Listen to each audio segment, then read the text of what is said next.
It's so hard to be a stranger in a strange land. I don't think most people understand how difficult it is to leave behind what you know and come to a country where everything about you is considered different. Imbolo Mbwe. Welcome to this week's episode of Warfare, Advancement, and Revisionism. My name is Preston Floyd, and as always, I am your host. I'd like to thank everyone for joining me this week. I hope you have had a good week, and to all my returning listeners, welcome in. And for anyone who's just joining us for the first time, welcome to you as well. I hope you will enjoy this and continue listening and go back to our backlog of episodes. This is take 2 at recording this. I had a catastrophic error with Audacity, and it lost about 50 minutes of recorded content. Thankfully, I'm recording this earlier than normal because I haven't been traveling this weekend, so we're going to go ahead and I'm going to record as much as I feel like I can, and then we will come back to what I didn't record for next week. Where to start? We are going to be focusing on the peoples living in Western Africa and the Sahel in the west of Africa. Maybe a little bit more than that, we'll see. But again, I did have some stuff that I want to bring up from last week. First, someone asked if there were any non-pygmy peoples living in Central Africa at the time we were talking about last week. Maybe, I think, is the answer. If they did, they were probably living on the edges of the tropical rainforests towards the inland. So places like maybe the coasts of the Atlantic, the borderlands with the Sahel to the north, and the hills next towards the Great Rift Valley in East Africa. If they were on the Atlantic, they probably would have been closer related to the San. If they were living in the east, they would be related to the East Africans. If they were living in the north, they'd be related to the peoples of the Sahel, probably of Nilo-Saharan peoples, or possibly even people, the future, or the ancestors of the future West Africans, possibly. All that said, DNA evidence doesn't show them mixing with pygmies at this point in any way, and I'm not aware of any remains that have been found that can be dated to this or earlier periods related to these native groups. All the remains that have been found, generally speaking, are thought to be related to the pygmy peoples. Though, again, there may have been ghost populations, or possibly earlier archaic hominids that there is no DNA evidence of that were wiped out or were absorbed by one of the sub-Saharan populations. Also, I should clarify that while the three primary groups of pygmies evolved their smaller statures separately, this happened well after their lineages became isolated from each other. The Mbanga ancestors became genetically distinct sometime between 107 to 174,000 years ago. Or I should say 107,000 to 174,000 years ago. The Mbuti and the Twa have more recent common ancestry separating them, but that separation probably happened between 90 and 80,000 years ago. Now, the Mbuti's ancestors also have a strong influx of genetic heritage from a group of humans from East Africa that the Twa do not have. I also wanted to touch on salt deficiency. Salt is fairly scarce in the parts of West Africa we will be talking about in the next episode or two, and what we talked about last week. Salt will be one of the most important and valuable trade goods imported into Central and West Africa in later times, though West Africa has more access to it than Central Africa does or did. Now, let's try to get on to the new stuff. Now, to start, I did want to talk about the West African hunter-gatherers a little bit more. We have luckily found some DNA from them at at a site from a couple of time periods. That site is called Shum Laka. It is in what is now Western Cameroon. And we have been able to test these remains to newer remains and see when they were, or when there was a pretty distinct change in the population's ancestry. The oldest sets of remains come from right around the start of this season. This revealed that around 30 to 40% of their DNA can be found in modern-day Central African pygmies, the more western group, the Mbanga. And the remaining 60%, well, the current most accepted explanation is that a ghost population of hominids existed in West Africa. I've mentioned them a little bit earlier and briefly last episode. What this population was is debated, as we don't have any of their DNA directly. We only have traces of it from later mixed populations. Most theories see this as a very ancient lineage. Some think that it was made of a group that broke from either the last common ancestor of the San people, which would be sometime between 200 to 130,000 years ago, and instead of remaining in the southern portion of the continent, they traveled up the coast of West Africa, settling in the crescent of the Gulf of Guinea. It could also be that it separated from Homo sapiens before mitochondrial Eve. We're not sure about that. But another hypothesis places their origin even earlier, having them evolve from, again, a very early archaic branch of Homo sapiens, or maybe even emerging separately from a remnant of Homo heidelbergensis, which was the last common ancestor of Homo sapiens, Neanderthal, and Denisovans. And then they eventually mixed with an earlier Homo sapien species, and that kind of created a hybrid, if you will, or an African version of Neanderthal or Denisovans. Now, this theoretical population is sometimes called basal West African. Now, the West African hunter-gatherers were not, and indeed are not, the only people with DNA from the basal West Africans, but no other group had or has nearly as much as they did. From what I've read, and I was only able to find firm numbers on this from Wikipedia, so take all of this with a grain of salt, but the modern populations with the most basal ancestry are the Yoruba and the Mande peoples. The Yoruba have 9% and the Mande 13%. Now, we should go ahead and start talking about the ancestors of these peoples. But it should be noted that they will not arrive to this region until around 1000 BC. We know this because there were remains that dated to 3000 BC at Shum Laka, and they shared ancestry with the 6000 BC remains.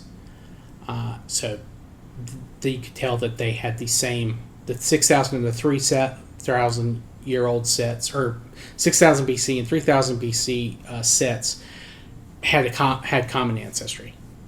But at around 1000 BC, remains at the site had DNA that were much more in line with modern West African DNA. They did not have close to the same ancestry as the other ones. They were not directly related to the 3000 and 6000 BC set.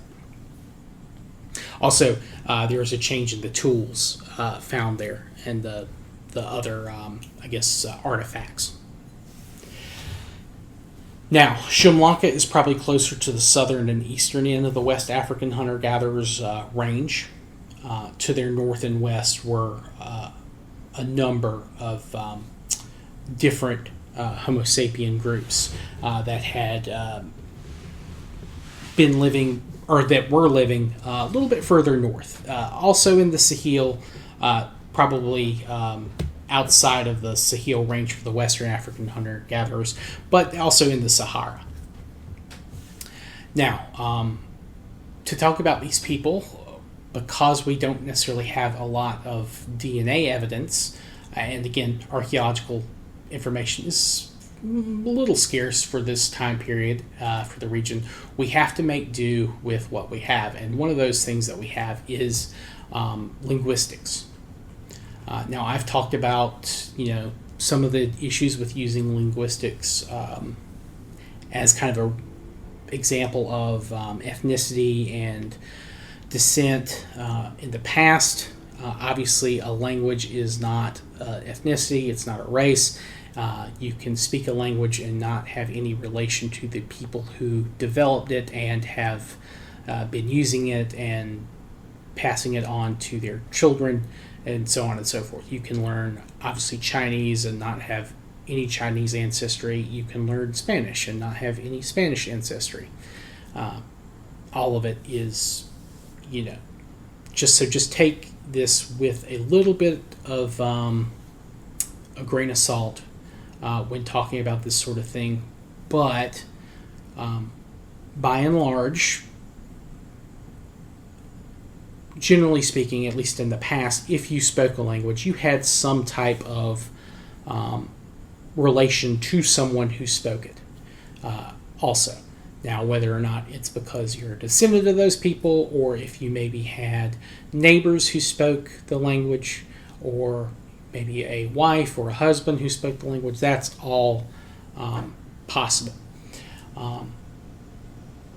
And of course, you have the opposite cases where some people are speaking a language, but they're only speaking it because all their neighbors speak it, and they're not genetically as closely related to any of their neighbors as they are.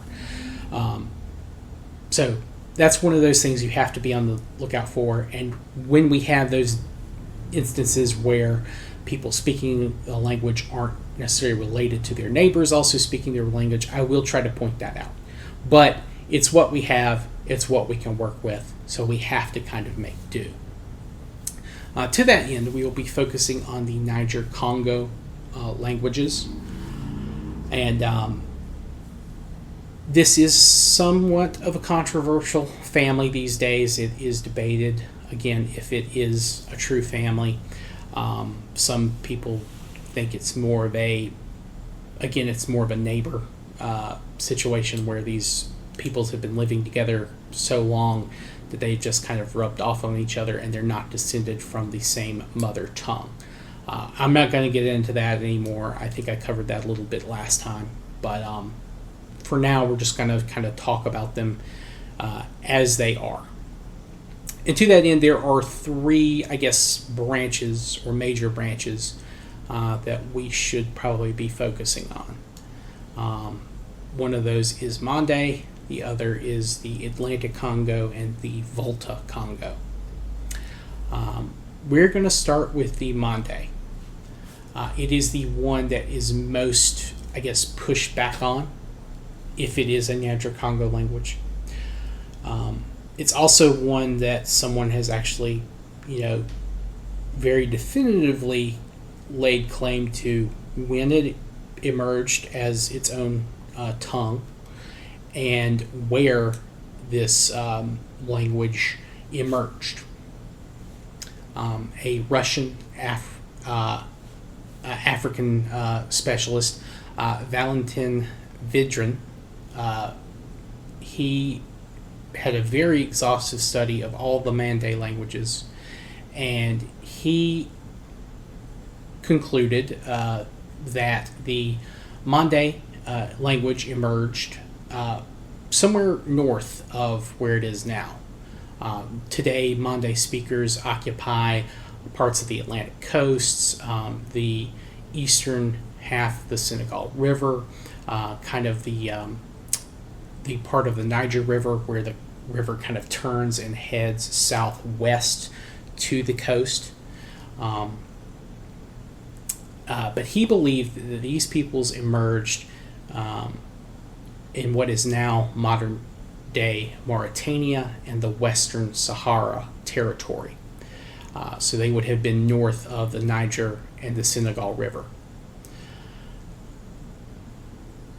Now, if that is true, and from what I've read, a decent number of people agree with him. There are some that don't. These people would have been related to what is known as the Roundhead period. And before I get into that, I do want to just say that Vidrin does not have a strong stance on whether or not Mande is a Niger-Congo language.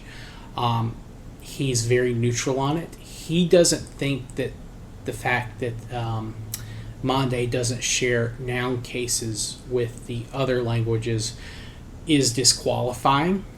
He thinks that there's enough of the very simple, basic words, like words for cow, goat, and cultivate. He thinks they're closely enough related that they were, at some point, all part of the same language, and then just over time they broke down. At least that's his theory, or at least that's his argument. I don't think he has a strong stance one way or the other if it should be included in Niger-Congo. He thinks it's possible, and he doesn't think the noun case issue is disqualifying, essentially. But go back to the Roundhead period.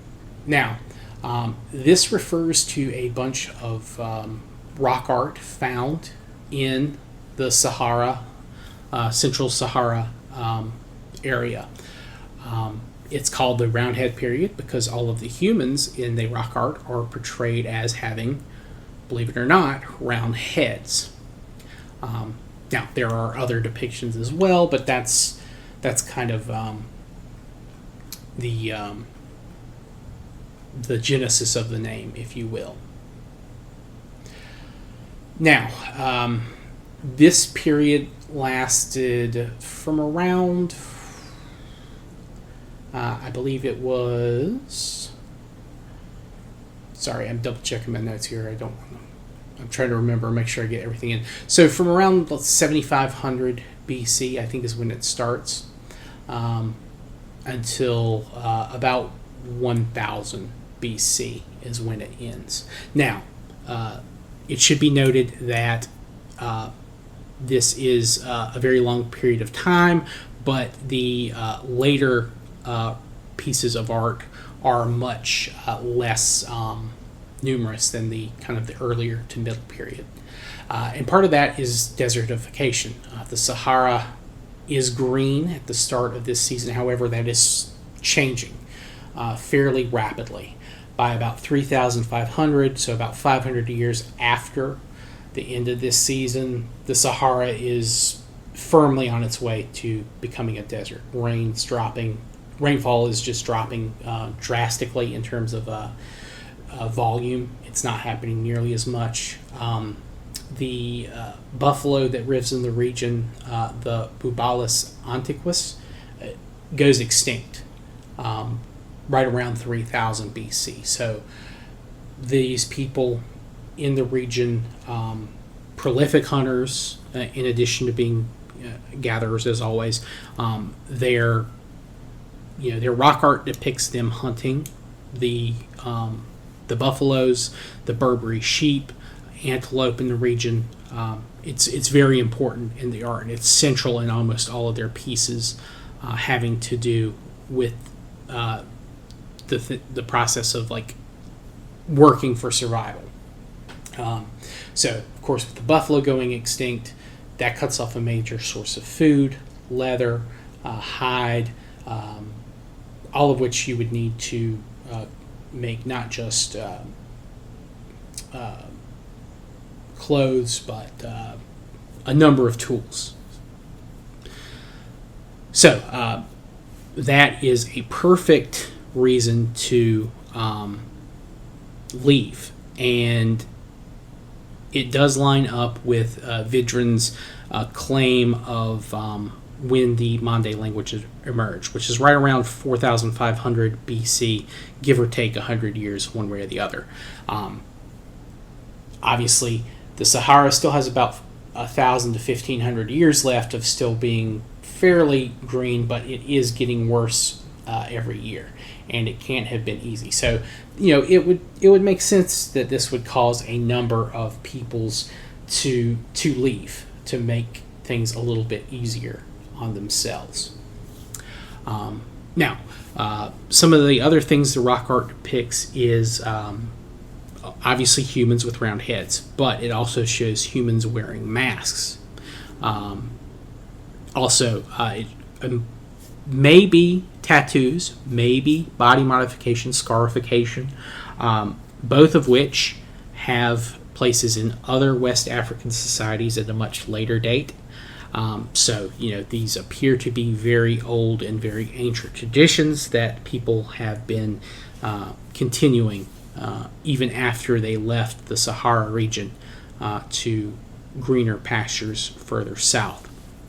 A lot of their depictions of weapons are bows and arrows. They have spears as well, but it appears that they more favored the bow and arrow, which means they maybe didn't need spears as much because they were only hunting the buffalo, probably with that, and everything else they were probably hunting with the bows and arrows.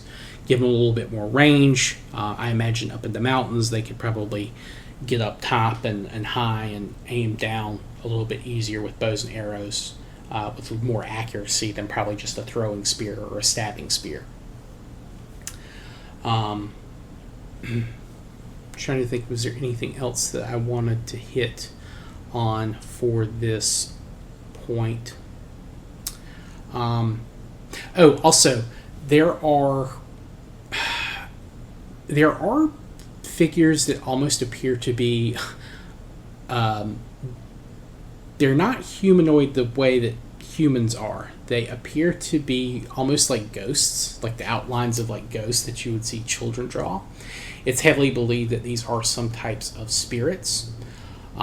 Some of these figures have horns, and you're kind of shown in a profile that like almost they're looking out at you. Some people think that this may have been like a godlike figure. Others think it may have been just some type of spirit or someone dressing as an animal. It may have been some type of shaman. But the figures of the less humanoid figures are all colored kind of white and just outlined in red ochre, whereas the human figures are almost all dark and black. So that is kind of the Roundhead period, and again, this will last well after people speaking the Mande language start to move south. Now, this again is happening after the end of this season, but the language itself is probably emerging. When they move south, they are not agriculturalists. They may have been practicing kind of that proto-agriculture for a little while in places in the north, but of course, as desertification happened, they probably lost any kind of rivers or lakes or any kind of just open plained areas where they were seeing precipitation. Once those started disappearing, they probably abandoned the practice until they started to move south.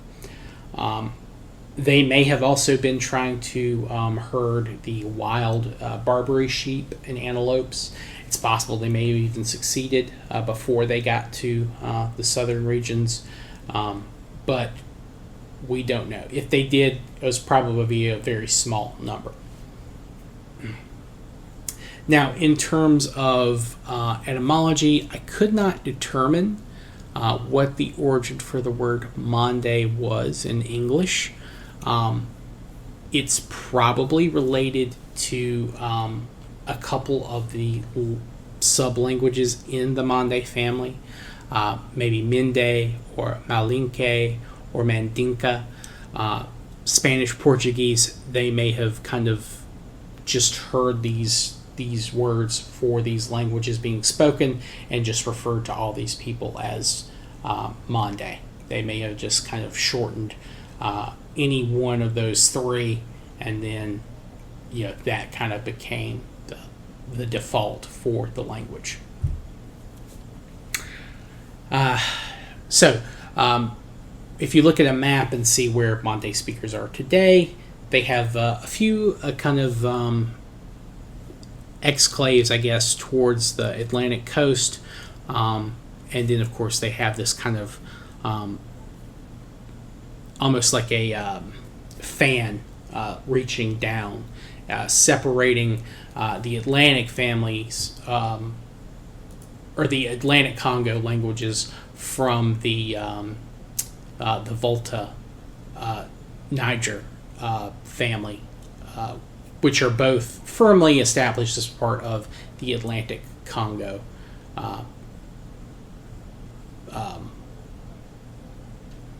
macro family. Sorry, I had a brain fart. So that's the Mande peoples, probably again related to the Roundhead period of the Green Savannah, or excuse me, the Green Sahara. But of course, once that dry period hits, eventually that culture either abandons the area or it dies out. Now, let's talk about the Atlantic Congo